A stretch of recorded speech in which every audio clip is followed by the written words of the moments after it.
Now we will solve the problem number 1 of exercise 4.1. Describe the location in the plane of the point for which, and we have different parts. हम one by one इन्हें discuss करते हैं. XY plane और first problem x greater than 0. x greater than 0 यानी कि अगर किसी point का एब्सिसा या x कोऑर्डिनेट पॉजिटिव हो तो वो पॉइंट कहाँ होगा? y एक्सिस के लेफ्ट साइड पर x की वैल्यू नेगेटिव, y एक्सिस के ऊपर x की वैल्यू 0.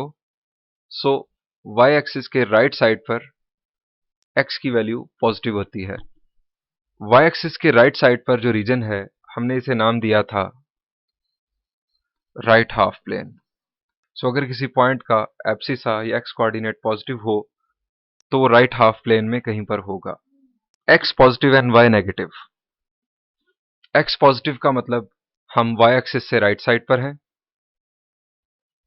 और y नेगेटिव का मतलब हम x एक्सिस से नीचे हैं. y एक्सिस से राइट साइड पर पहली कंडीशन के मुताबिक, y एक्सिस से राइट साइड पर, और दूसरी condition y is negative, x axis से नीचे y नेगेटिव होता है. सो दोनों कंडीशन सेटिस्फाई होती हैं इस क्वाड्रेंट में, and this is quadrant 4. Third problem x is equal to 0. x equal to 0 mean हम राइटवर्ड या लेफ्टवर्ड मूव नहीं कर रहे. x इक्वल टू 0 ओरिजिन पर है और हम राइट या लेफ्ट मूव करने के बजाय अपवर्ड या डाउनवर्ड मूव कर रहे हैं. सो x इक्वल टू 0 हमारे पास y axis. y is equal to 0 बहुत आसान, आप समझ गए होंगे, it will be x axis. x less than 0 and y greater than and equal to 0. x less than 0. x less than 0 या x नेगेटिव y एक्सिस की left side होगी और y greater than 0 x axis से ऊपर और equal to 0 x axis के ऊपर. सो पहली कंडीशन के मुताबिक अगर हम साइंस प्लेस करें x लेस देन 0, सो y एक्सिस से लेफ्ट साइड पर हम कहीं पर भी हो सकते हैं. और अगर बात की जाए दूसरी कंडीशन की y इज इक्वल टू 0, अगर पहले बात करें तो हम x एक्सिस के ऊपर भी हो सकते हैं और y ग्रेटर देन 0 हम x एक्सिस से ऊपर कहीं पर मौजूद हैं. सो इन दोनों को अगर मिलाकर देखा जाए तो ये वो रीजन है जिसे हम कहते हैं सेकंड क्वाड्रेंट, और ये नेगेटिव x एक्सिस. हम इन दो जगहों पर कहीं पर भी हो सकते हैं. सो Q2 and negative x axis will be the possible location of the point. x is equal to y, ये हम पीछे आर्टिकल में डिस्कस करके आए हैं. x इक्वल टू y एक ऐसी लाइन होगी जो बाइसेक्ट करेगी फर्स्ट और थर्ड क्वाड्रेंट को, या एक ऐसी लाइन जो पॉजिटिव x एक्सिस के साथ 45 डिग्री एंगल बनाए. A line bisecting Q1 and Q3. x mod is equal to y mod भी हम डिस्कस कर चुके हैं. This will be a line bisecting Q1 and Q3 or a line bisecting Q2 and Q4. X mod greater than and equal to 3. X mod greater than and equal to 3 से पहले हम recall करते हैं X mod greater than constant.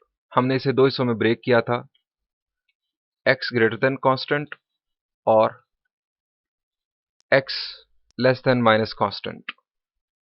अगर यहां पर equal to शामिल किया जाए तो यहां पर इक्वल टू शामिल हो जाएगा. सो x mod greater than and equal to 3, x greater than 3, x greater than and equal to 3 और x less than and equal to minus 3. x equal to 3 एक वर्टिकल लाइन होगी इस तरह से. इनफैक्ट ये एक सॉलिड लाइन ड्रॉ की जाएगी क्योंकि इक्वालिटी शामिल है. So this is x is equal to 3 line. x is equal to minus 3 line इस तरह से एक वर्टिकल लाइन. अब x ग्रेटर देन 3, ये x equal to 3 लाइन इस रीजन में x की वैल्यू ग्रेटर देन 3 होगी, और इसी तरह से x लेस देन -3 ये वो रीजन है इस लाइन के बाएं तरफ x की वैल्यू -3 से स्मॉलर होगी। सो ये रीजन हमने शेड कर दिया। इस रीजन में ये दोनों लाइंस x=3 और x=-3 शामिल है। या तो पॉइंट इस रीजन में कहीं पर होगा, right of the line x=3 या left of the line x=-3।